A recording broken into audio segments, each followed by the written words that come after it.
2016, Eddie Hall entre dans la légende en réalisant la performance de force la plus exceptionnelle jamais réalisée par un être humain, un soulevé de terre à 500 kg.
Aujourd'hui, nous sommes en 2025 et presque 10 ans plus tard, personne n'a jamais réussi à soulever une telle charge. Je ferai évidemment une petite mention spéciale à Hafthor Julius Björnsson, aka La Montagne, qui a soulevé 501 kg.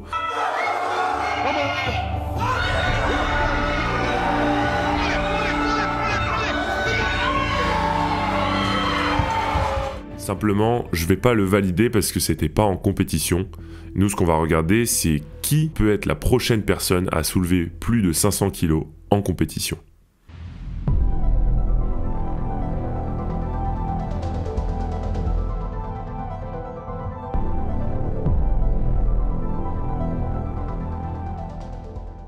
J'ai fait l'introduction de cette vidéo, ça va être une vidéo un petit peu particulière. J'ai envie de tenter un petit format storytelling, donc n'hésitez pas à me dire dès le début de la vidéo si c'est un format qui vous plaît. Et le concept de cette vidéo, ça va être d'élucider qui sont vraiment les athlètes les plus forts au soulevé de terre. Est-ce que c'est les strongman, puisque actuellement le plus gros soulevé de terre jamais réalisé, comme j'ai dit, c'est Eddie Hall, 500 kg. Simplement, c'est pas dans les mêmes conditions qu'un powerlifter. C'est donc ce qu'on va analyser, qui a le meilleur profil pour pouvoir dépasser cette performance.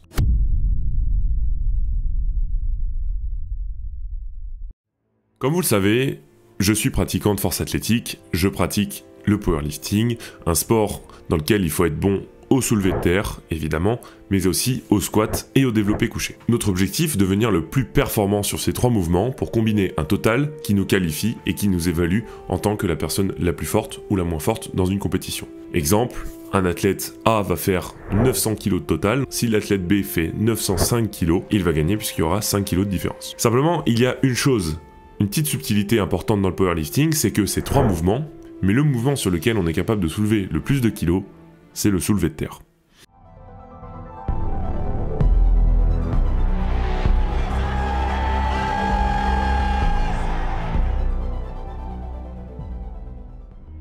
Comme je l'ai dit, ça fait maintenant 3 ans que je fais du powerlifting, et depuis que j'ai commencé, j'ai vu énormément ce sport se développer. Les performances sont devenues vraiment exceptionnelles. Il y a encore 3 ou 4 ans, réaliser un soulevé de terre à 300 kg, c'était une performance de très très haut niveau et que très peu d'athlètes étaient capables de réaliser. Aujourd'hui, dans quasiment toutes les catégories de poids masculines, il y a un soulevé de terre à 300 kg.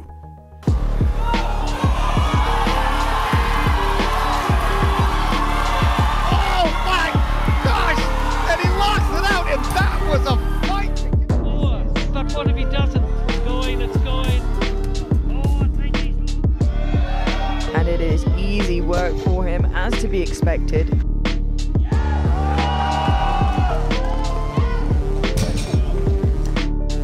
la barre des 300 kg est maintenant devenue une barre standard. Bon, je parle évidemment d'un niveau élevé, mais en compétition et au niveau international, c'est devenu une barre qu'on voit très souvent. Et même si on pousse la chose, on voit depuis peu certains athlètes soulever plus de 400 kg.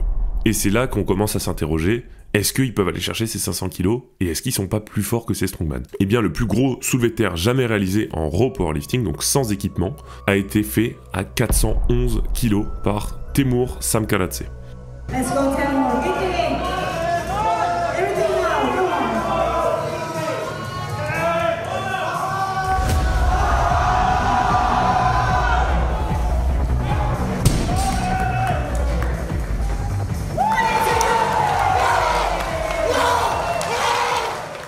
Et si on pousse la chose, parce qu'il y a aussi un critère très important, c'est le poids de corps. Temur, il était aux alentours de 160 kg, donc finalement pas très loin d'un strongman. Mais moi, ce qui va m'intéresser encore plus, c'est des profils plus légers qui arrivent à soulever des charges aussi importantes que ça. Et il y a une personne en particulier dont j'ai envie de vous parler, puisqu'en plus, c'est un de mes concurrents, c'est Nonso Shinhye.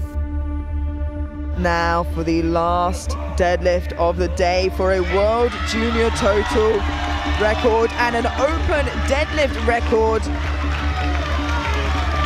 This is an attempt at both of those records. The world open record currently at 396, 400 kilos on the bar for Nonso Shinhye of Great Britain, an absolute phenom. And it is easy, the easiest 400 kilos I have ever seen. 3 white lights and a good lift, a new world record for Nonso Shinhye of Great Britain and your new European champion. C'est un athlète qui a 20 ans et qui a réalisé un soulevé de terre à 400 kg. Donc c'est-à-dire qu'il pèse 118 kg de poids de corps et qu'il a tiré 400 kg avec une aisance totalement incroyable. Si on pousse encore la chose, on va descendre d'une catégorie, on va passer dans la catégorie des moins de 105 kg. Dylan Sanchez qui a réalisé lui aussi un soulevé de terre à 400 kg.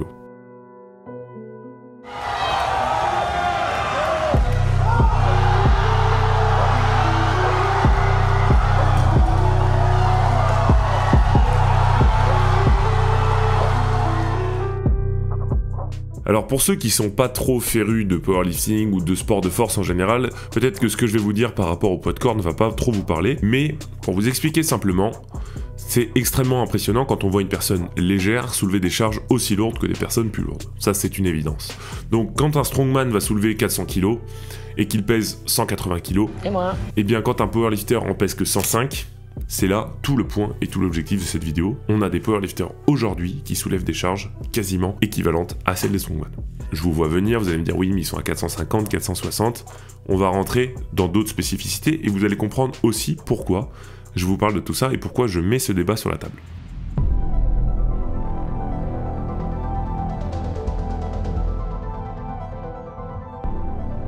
Maintenant qu'on a un petit peu présenté le powerlifting, on va partir maintenant sur le strongman. Le strongman, c'est pour moi je pense quand même la plus grosse démonstration de force et c'est un peu un sport de bourrin si on peut dire.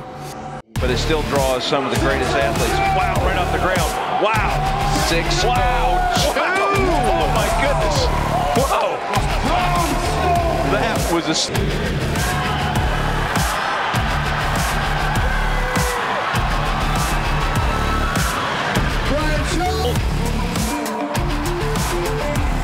He's shown he's got the strongest back in the world. How about the strongest shoulders? You bet he does. Oh my goodness.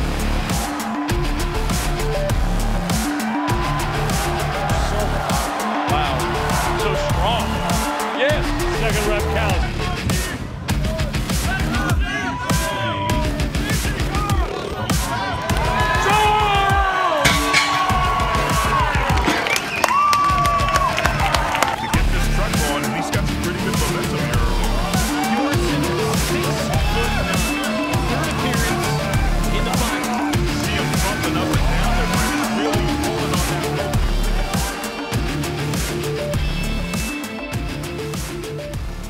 y a plein de choses en fait. Le strongman, ça regroupe plein de pratiques qu'on pouvait faire dans l'histoire et qui ont été remis au goût du jour. Il y a plus d'une vingtaine d'exercices et là on n'est pas aussi spécifique que le soulevé de terre, le squat et le développé couché. Là c'est vraiment être bon sur un ensemble. Après ils sont évalués sur une dizaine de mouvements, 6 à 10 mouvements, je sais plus très bien, sur une compétition. Il y a des points qui sont donnés en fonction de leurs résultats sur chaque mouvement et la tête qui a le plus de points, eh bien il gagne la compétition. Donc il faut être polyvalent mais il faut surtout être très fort.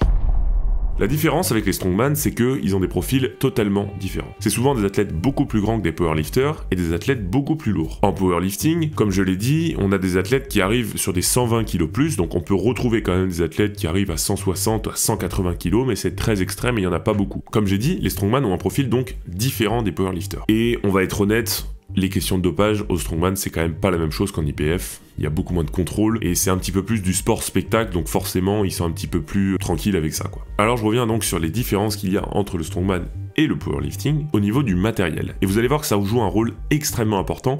En powerlifting, quand on fait un soulevé de terre, on fait un soulevé de terre sur une barre qui a une certaine résistance. Donc c'est-à-dire que la barre plie beaucoup moins que d'autres barres. Justement, en strongman, les barres plient beaucoup plus. Et pourquoi ça fait une différence? Eh bien parce que lorsqu'une barre plie, elle va vous permettre de placer vos hanches d'une manière différente, placer vos hanches plus hautes, et aussi de pouvoir tirer la barre plus haute au niveau du sol. Lorsque la barre plie, c'est comme si on partait de plus haut, donc c'est plus facile. Évidemment, c'est un coup à prendre, j'ai déjà essayé de soulever sur des barres comme ça change totalement le mouvement, il faut prendre le coup, mais je suis persuadé qu'on peut être plus fort sur une barre qui plie. Deuxième différence, l'utilisation des sangles. Pourquoi les sangles sont un facteur avantageux? Eh bien parce que, au même titre que la barre qui plie, déjà les sangles on peut les faire tirer un petit peu plus dans la main. Ça réduit encore un petit peu les leviers, et ensuite les sangles désengagent notre force de préhension. C'est-à-dire qu'en powerlifting, vu qu'on n'a pas le droit aux sangles, eh bien on a aussi besoin de travailler notre grip, on a besoin d'être capable de monter une barre jusqu'à la verrouiller, simplement par la force de nos avant-bras, de notre grip, et évidemment par la force du reste de notre corps, mais si vos mains s'ouvrent, eh ben c'est foutu. Un autre paramètre qui change beaucoup, c'est que en compétition de powerlifting, nous utilisons le singlet. Le singlet, c'est un peu la tenue officielle, mais c'est une tenue relativement élastique qui ne va pas vous aider, à part si vous prenez 8 tailles en dessous et que vous êtes saucissonné comme ça, mais même si c'est ça, ça va pas jouer un rôle, enfin ça va pas être différent en fait. Alors qu'en strongman, par contre, il y a la combinaison, une combinaison que les strongman enfilent, qui est une combinaison extrêmement compacte, et donc de créer une sorte d'élasticité lorsque vous allez monter la barre. Bon, c'est pas non plus un gros différentiel honnêtement, mais ça peut peut-être vous conférer 10 à 20 kg. Et tous ces petits avantages mis bout à bout, bah vous voyez que finalement la différence des 500 kg avec les 410 qui sont faits en powerlifting, certes il reste 90 kg, mais au final on s'y retrouve. Je pourrais vous en citer d'autres aussi. En strongman, on a droit à l'appui-cuisse. Donc l'appui-cuisse, donc c'est-à-dire qu'on peut vraiment venir faire frotter la barre contre les cuisses, se servir un petit peu de cet élan, alors que vraiment en powerlifting, on est obligé d'avoir des mouvements très stricts, très propres. On n'a pas le droit de redescendre la barre. La barre doit toujours monter, mais ne doit pas s'appuyer sur vos cuisses. Et c'est toutes ces petites règles qui font que réaliser un soulevé de terre en powerlifting, c'est beaucoup plus strict que réaliser un soulevé de terre en strongman.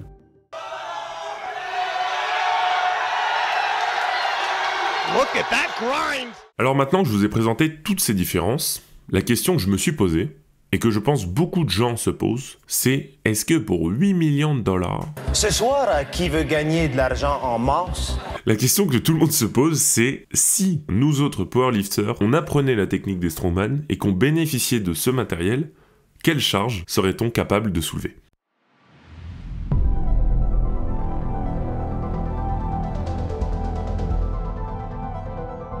Si on prend donc, comme je l'ai dit, Nonso, parce que je pense honnêtement que pour moi c'est le plus gros deadlifter de l'IPF, il n'a que 20 ans, il a tiré 400 très facilement, on va dire que ça va être notre poulain du powerlifting, et donc si on imagine que Nonso bénéficie d'une barre qui plie, de sangles, de l'appui-cuisse et d'une combinaison de deadlift, selon vous, combien serait-il capable de tirer ?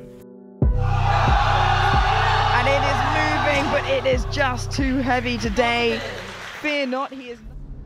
Maintenant qu'on avance, et si je vous disais que certains powerlifters ont déjà tiré 500 kg et même plus de 500 kg? Là vous allez me dire, mais quel est le but de ta vidéo alors, j'ai pas compris. Et si vous êtes déjà perdu, je peux comprendre parce que même moi je me suis perdu. Mais c'est pas grave, parce qu'on va se retrouver, vous allez voir, on va réatterrir sur nos pattes. Certains powerlifters ont réussi à soulever plus de 500 kg. Mais pourquoi je vais vous expliquer que dans ce contexte-là, ça n'est pas comparable? Eh bien parce que déjà il y a un facteur, c'est que c'est dans des fédérations non testées, c'était pas en compétition, donc c'était à l'entraînement. Il y a une énorme différence entre réaliser une performance en compétition et réaliser une performance à l'entraînement. Puisqu'à l'entraînement, bah, c'est tout bête, mais il n'y a pas de vérification des poids. C'est pour ça que le deadlift de Thor a été beaucoup remis en question, parce qu'il a fait ça chez lui, donc il n'y a pas eu une équipe officielle qui est venue vérifier les poids. Donc malheureusement, ça ne pourra jamais valider officiellement son soulevé de terre. Tout ça pour vous dire que du coup, ce qui n'est pas fait en compétition, c'est pas ce qu'on va regarder aujourd'hui. Mais quand même, à l'entraînement, eh ben, il y a des powerlifters qui ont réussi à soulever ces charges. Il y en a un que vous devez connaître et qui est très connu dans le monde de la muscu, c'est Jamal Browner.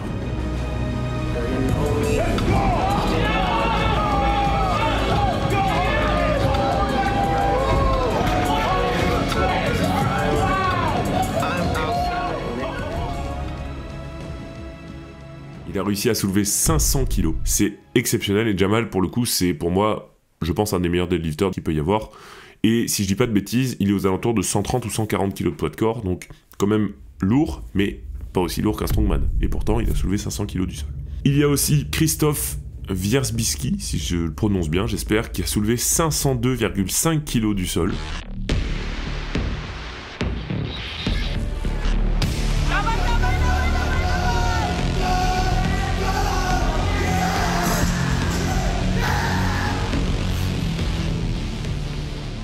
Et je voulais aussi parler de Colton, The Limit Breaker, qui a tenté 500 kg en compétition. Malheureusement, il n'a pas réussi, parce que je pense qu'il n'avait pas les sangles et son grip a lâché.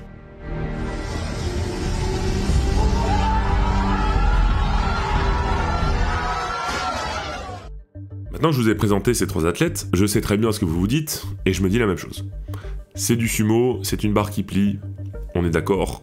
Les leviers sont pas les mêmes, je suis totalement du même avis, même si la performance est exceptionnelle, on pourra jamais comparer les leviers du lift de Eddie Hall, quand il a fait ses 500 kg, à un sumo de Jamal Browner ou de Krzysztof, qui sont des sumos extrêmement optimisés.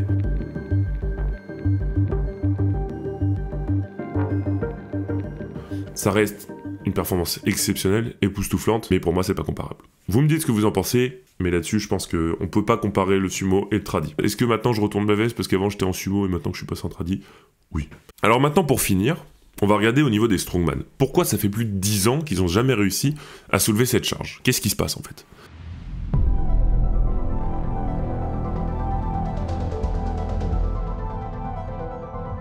Honnêtement, moi je suis le monde du strongman. Eddie Hall, je pense que c'était vraiment un mec exceptionnel, presque une anomalie de la nature. Franchement, en bon fanboy des strongman en général, je mettrais Eddie dans le top 3 des hommes les plus forts qui ont jamais marché sur cette terre. C'est vraiment quelqu'un d'extrêmement fort, et c'est pour ça que je pense qu'aujourd'hui les strongman n'arrivent pas à approcher cette performance. J'ai pas dit qu'ils vont pas y arriver, et j'ai pas dit qu'ils l'ont déjà tenté. Il y a quand même Thor qui a réalisé 501 dans sa salle, et qui a réalisé en compétition pas mal de soulevés de terre à plus de 460 kg. Je pense que Thor, honnêtement, en tout cas il a plus de prédisposition pour être meilleur qu'Eddie, simplement il a jamais vraiment réussi à le concrétiser. Je place ça là, mais je pense que Thor est un meilleur deadlifter que Eddie Hall. Simplement il a jamais réussi à trouver le bon jour pour réaliser sa performance. Come on! Let's go, Hawthorne! For the record! Come on, Thor! Bah sur le papier, le seul qui a réalisé 500 kg en compétition, c'est Eddie. Et moi. Mais ça, on pourra jamais lui enlever. Au niveau des strongman, donc comme j'ai dit, il y en a beaucoup qui ont tenté. La quête des 500 kg, c'est le Graal. Je pense qu'il y a aussi le côté, le côté mental que ça représente de soulever une demi-tonne, quoi.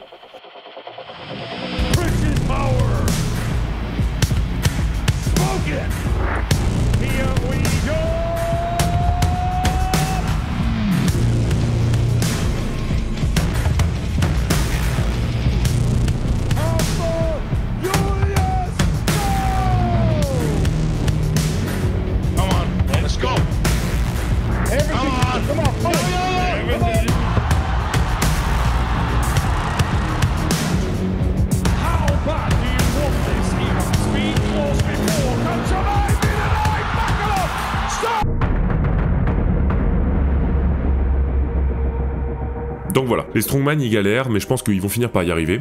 Et il y en a un quand même sur lequel je veux attirer votre attention, c'est le strongman à la vogue en ce moment. Et c'est honnêtement, moi je suis fanboy parce qu'il est vraiment très très fort. Et en plus, ce qui est impressionnant, c'est qu'il est plus léger que des Eddie Hall ou que des Brian, tout ça. Il fait 155-160. C'est Mitchell Hooper. Pour moi, je mettrais Mitchell Hooper en tant que plus gros potentiel pour battre ce record. Je sais que d'ailleurs, il a prévu une compétition assez prochainement pour tenter 505 kg. Les experts en strongman, vous me corrigerez si je dis des bêtises, mais je crois que c'est dans pas très longtemps.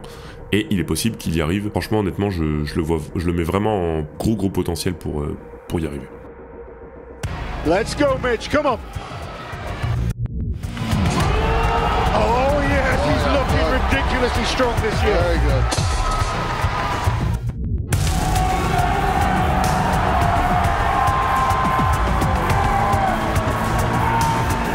Mitchell Hooper. Oh, my word.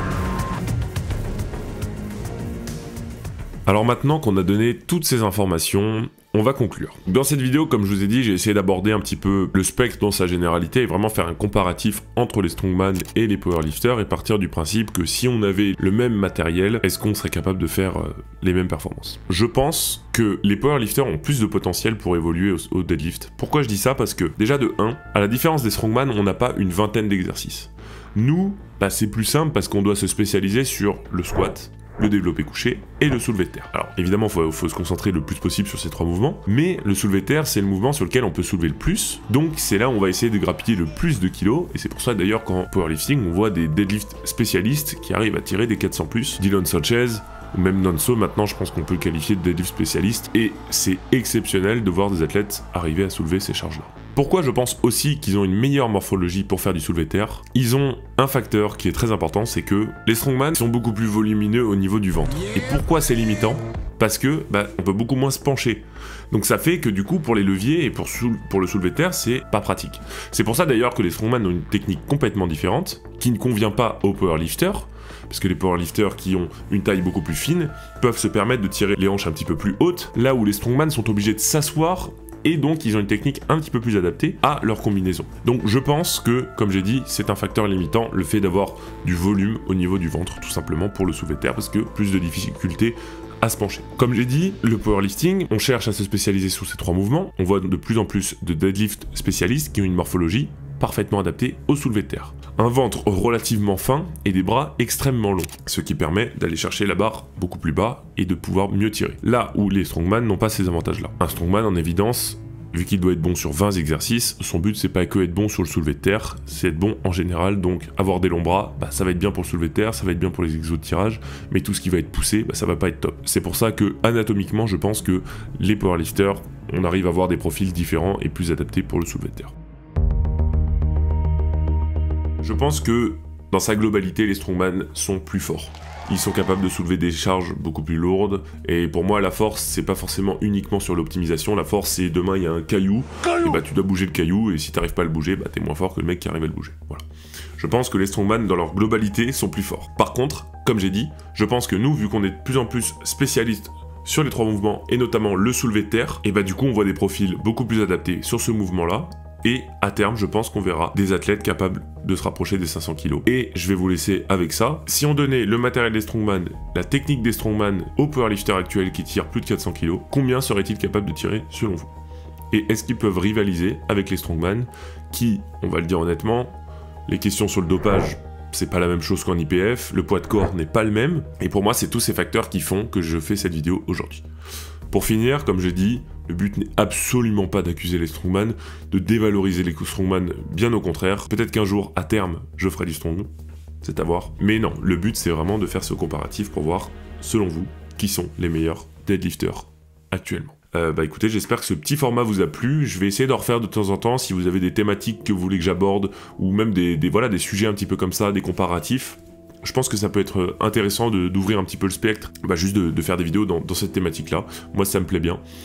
Je pense qu'il faut encore que je travaille un petit peu mon travail d'élocution et de cohérence, mais on va y venir. C'est un format qui est pas facile quand même de parler face à une caméra et de faire le tri dans ses idées, mais on va y parvenir, vous inquiétez pas. Et puis, si vous voulez me soutenir la chaîne et me soutenir en général dans mes projets, vous avez tous mes sponsors. Gymshark, comme je vous ai dit, vous avez mon code Brutus10, vous avez 10% de réduction à l'année. Donc n'hésitez pas, ça me soutient, et puis au moins vous avez des réductions. Voilà, vous pouvez prendre cette petite gourde qui est très sympa. MyProtein, vous avez aussi des grosses réductions avec mon code Brutus. Et puis, si vous voulez commander du matériel pour progresser au soulevé de terre, au squat, au développé couché, ou même si vous faites tous les sports de force en général, SBD, c'est la marque top vraiment pour avoir le matériel pour progresser. Voilà, et en plus c'est des investissements sur le long terme. Avoir une ceinture SBD, c'est vraiment un très bon investissement, donc n'hésitez pas. Dernière chose, j'ai oublié quand même ma marque, si vous voulez passer une petite commande aussi. Il y a un restock qui est fait dans pas longtemps, je sais pas encore quand je sortirai cette vidéo, c'est possible que je la sorte avant le restock, mais le restock sera début mai, donc notez-vous un petit rappel, et puis comme ça vous pouvez passer une petite commande. Voilà les amis, je vous fais une bise, je vous dis à très bientôt, et puis on se revoit très prochainement, et n'oubliez pas, restez forts. Bye.